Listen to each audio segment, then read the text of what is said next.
Well, guess we'll go out and fill the water today. If it needs it. It may not need it. There's Red sitting over there in the sun. She sure does like laying in the sun. Even when we first met her and she was starving to death, she'd eat and go lay in the sun. It's a little bit warmer today. It's 70 degrees today, so that's a bit better. And the parade, they had a parade today in town. It was just a bunch of political ads is all it was. Really wasn't anything exciting.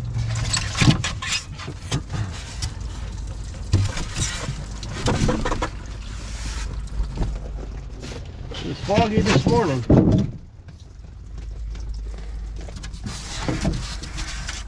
Oh, we do need water. I don't know why we, oh, I know.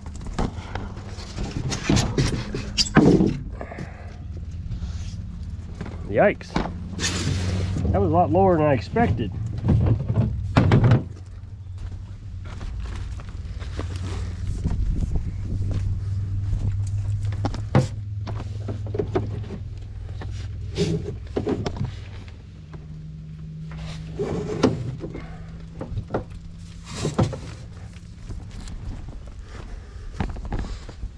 There she is.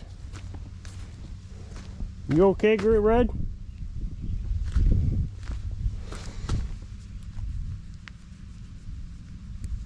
That sun's warm on your coat there. Oh, I wanted to check the belt tension on this. The belt was really loose. That spring, I think, is a bad spring, so.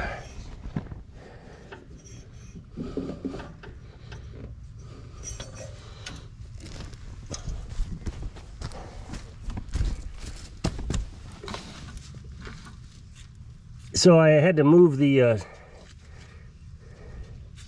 tension post. You know, there's a post that the spring connects to. I moved that in a little bit to make that spring a little tighter. I don't think it's the right spring, and this guy was in such a hurry he wasn't going to let me actually fix this thing up. So yeah, finally get a sunny day. It's rained quite a bit. And the grass has stopped growing again because it was cold. I don't know if we're ever going to hit summertime. Snow in July. Let's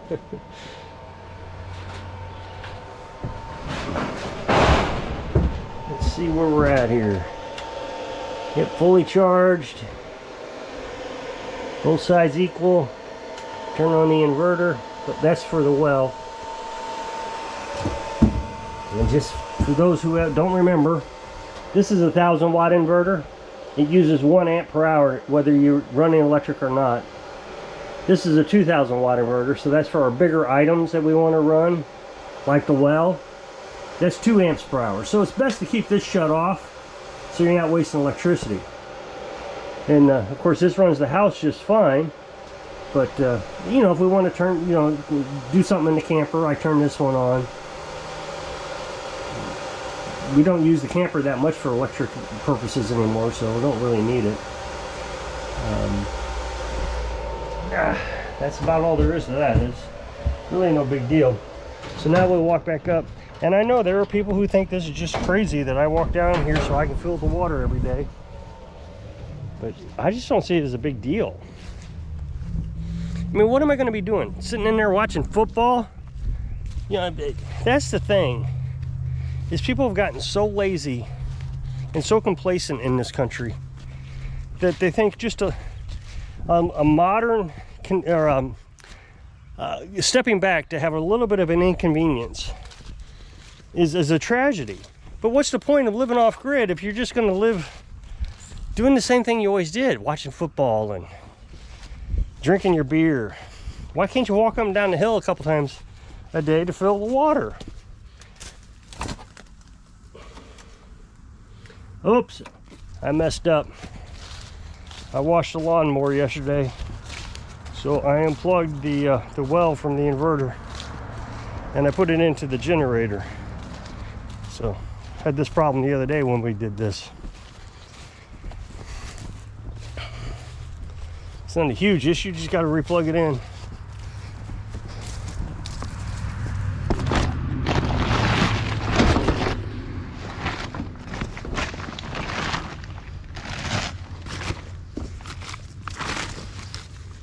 Okay, so here's the well. Can you see that, I guess? So we'll unplug that from the generator and we'll plug it back into the inverter.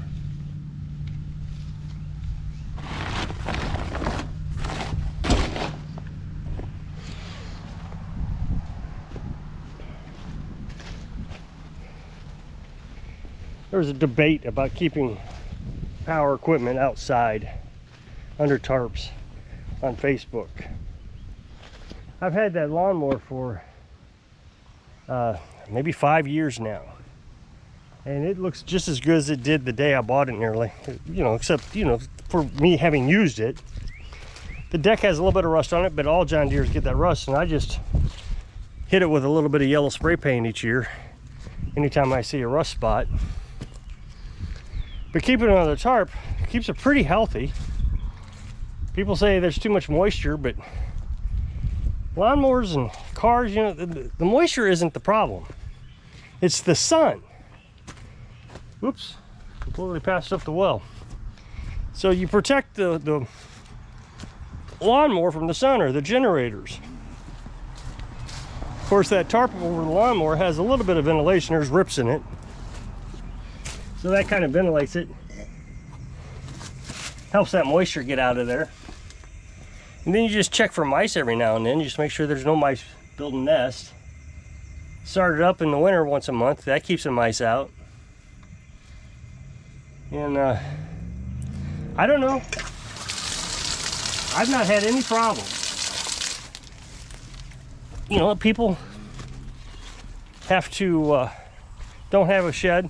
And what they were basically saying in the comment section is if you don't have a shed to put it in, don't buy one. Well, what are you supposed to cut your grass with? I mean, it makes no sense. And then they started talking about cars. If you have a car, don't put it in, you know, don't have a shed, don't buy a car. Okay, that's ridiculous. You just take care of things, you know. I think that's the problem with people. We were just talking about this a minute ago. People have gotten so complacent, they don't want to have to do anything. I don't want to spray paint the deck. I want it to be perfect.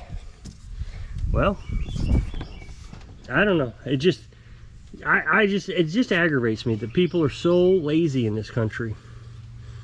And they want all the benefits. You know, there's a conflict going on in town, and I'm in the middle of the conflict because I don't like it. I don't like what's happening. We moved out here to be free to do what we want. A little tiny shed, house, tiny house, solar panels, and left alone. Work on lawnmowers. And I think most of the people in this town enjoy that, but there are some people who want us to grow and grow and grow. And I've decided I'm putting my foot down. I'm not for this idea.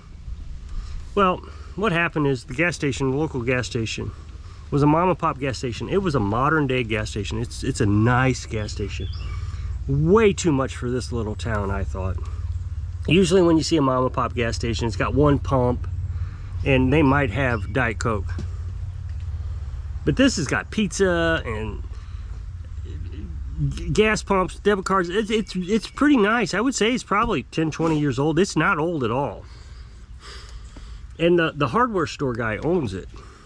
Well, they sold the gas station, mom and pop did. And they sold it to a corporation. And they immediately raised the gas prices instantly, overnight, 30 cents. Now, I know people are gonna say, well, gas prices are going up. If I drive over to the next town, it's still at the same price as what this gas is, or was 2 days ago. They raised it because we're in the middle of a tourist area. So what they do is they drive through our area from Kansas City over to the tourist area. So we're kind of in an island here. nobody knows when the next gas station is going to be and how much the gas prices are. So if you go over to the next town, the prices come down. But if you go to the tourist town, which is the next town after that, it's the same price as what this gas station just raised our gas to. So we are now at the same gas price as the tourist town, because we have this cityfied corporation who just bought this gas station. And there are people in this town who think this is just a fantastic idea. Finally, we're getting some growth. We're gonna grow. We need healthcare facilities and fast food restaurant. No, we don't. The vast majority of this town just wants to be a quiet little town, left alone, low taxes, $45 for our property taxes, and be left alone. But they come out from the city, they move here because everything's cheap, and then they want to expand like it was in the city. So I'm not a fan of it. And I mean, there's a lot more going on that I want to argue about, but what they're trying to do is compare ourselves to a small suburb, not a small suburb, it's a huge suburb of St. Louis. They're trying to make us the same as that town. That town over there is the 25th richest town in the state of Missouri. It's massively rich. And they're wanting to bring things into this little community with our low taxes.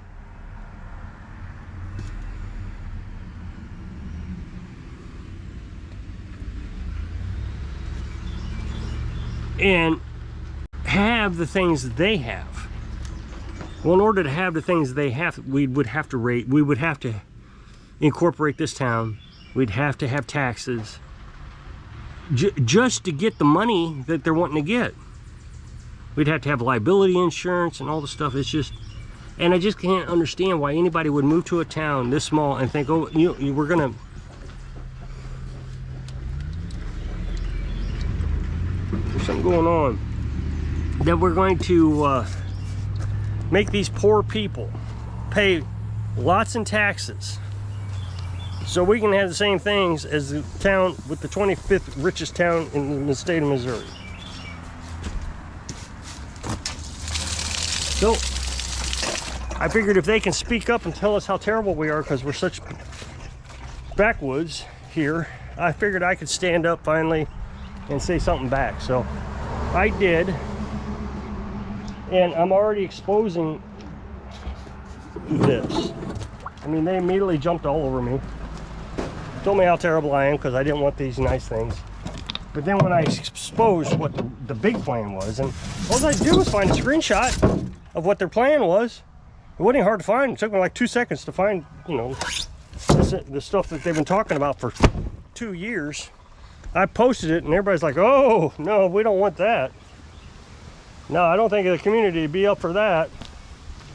So I'm already exposing it as a backdoor entry point to taxing the heck out of us.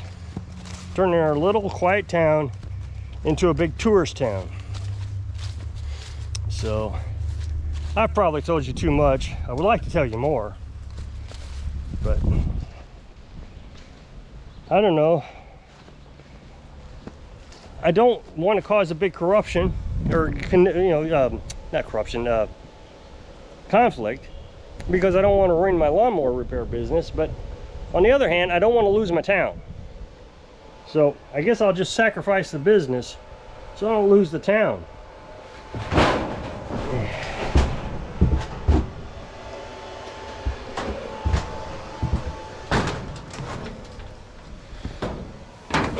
I mean, I'm sure somebody will bring me their lawnmower every now and then. At least the people who agree with me would still bring me lawnmowers. So as long as I'm working on a couple lawnmowers at a time, I guess that's all that matters. So if you'll click this up next box, it'll take you to a video of my other channel. I really appreciate it. Go check it out. So if I can inspire you to fight back so you can live your dreams. Thanks for watching.